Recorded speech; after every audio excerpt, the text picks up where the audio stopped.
Alrighty then. Successful Indie Author 5 Minute Focus episode 1234. 1234. Tears of fame, tears of shame. So, what do I mean by that? All tears are wet.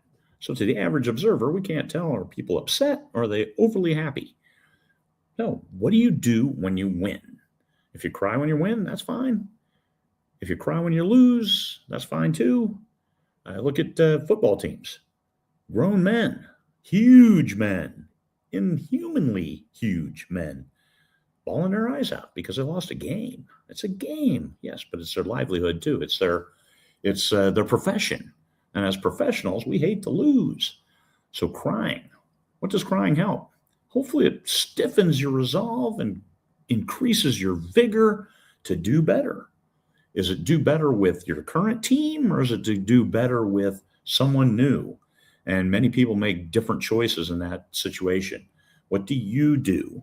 Especially as an author, I even wore my logoed shirt today, which of course you can green screen me and make my shirt anything you want. Don't do that. And come out with something different. But what do you do as an author when you win or when you lose? Do you reinforce the wins positively? And were the wins lucky, or were they calculated, and the harder you worked, the luckier you got? So what are you doing? How do you win? And how do you lose?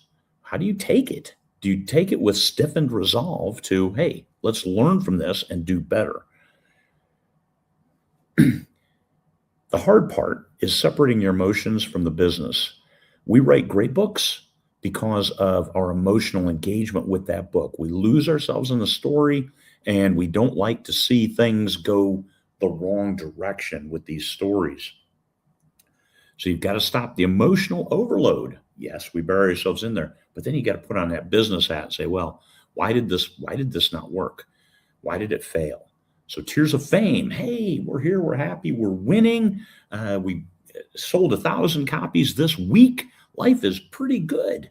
Yeah, I've had those. And then I've had weeks where I release a new book and 50 copies out the door. Hey, 50 copies. 10 years ago when I first started, that was pretty cool. Now, not so much. After 10 years, I really hope I can sell more books than that. So what am I doing? Looking at why. And sometimes what I think is a great book isn't what my readers think is a great book. And that's the readers are the final arbiters, but that's your business hat now. It's not your, oh my God, I have failed completely and miserably.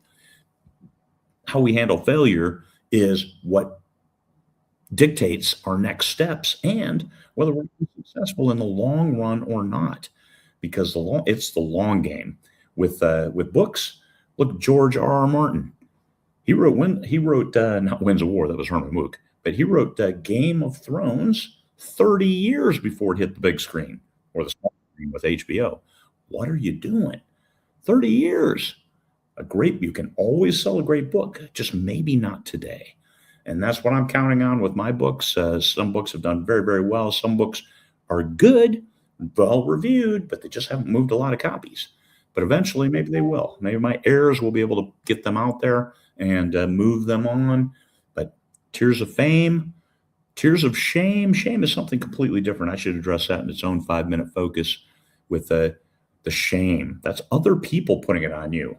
Do you feel the shame, embarrassment? That's why people are afraid to publish. That's why people keep rewriting that same book, because they don't want to feel the shame of a book that failed. Guess what? I've got over 200 books. I got a lot of books who failed, but I've got even more that succeeded. And you can't get to the success part without the failure part. That's my opinion. I know some people have had books. I think Arthur C. Clarke is the only person who claimed that he never got rejected. The only one in sci-fi. Look at all these other authors out there, but they got rejected. They got rejections because their story idea just didn't resonate with the big guys at the trad pub houses. I mean, now as indies, we can publish anything, but rejection is 50 copies when you're expecting 1,000. And that's the readers are the ones who vote. Now, do I cry or do I get better? Do I fix it and move on? Put on my business hat and say, I love this book, but maybe we'll put a different cover on it next year. For now, let's keep moving on. Write the next book. Right? Best advice that I can give anybody is always just write the next book. You get better, you get faster as you write more, and that's part of being a professional. Peace, fellow humans.